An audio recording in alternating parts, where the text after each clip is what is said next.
na srogú Seán Bán Mac Meanman na finne, balla faran doctor an Kim Garú, sa bhíon go déag se ortwas a dó, agus farhín Seán Bán, rís mór chuid do híal sa cheantar, tú muide bheith teagas gur na Ghaeltacht, agus dag se éire at luachúr letir na dhé, mar scríú se ceile leor dhéag go homlan, chomáile altainna an irisí, agus scríú se trí bhean drámaí fásta. Agus ceidim tamid fi chamínig Seán Bán, mar go breag a danach se ar a nád nar a hanaic, ní bhéh scialtaí bíagaine fan tean am, ná na ríirih sé chuir a bhean téin scríbhneoir a scríb fan cheantar héin. Tá mar an daoine eile beidir bhí scríb fa cheantar glamnaine agus ceantar mar sin a scríb Seán Bán fa cheantar bhil na finne. Agus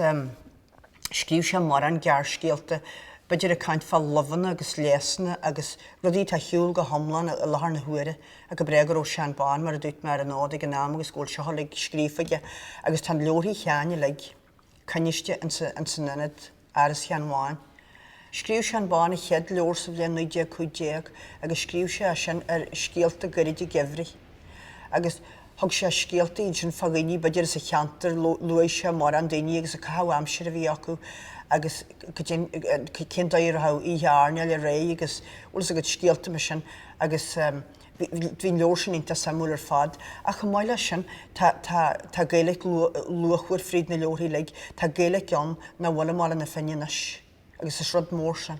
Tá mar an den chainte bhí aige mar deir se beidir dear cogad mar a dhearcas tú bhuaid níl sin a ganhaint an leiniu. Agus an sin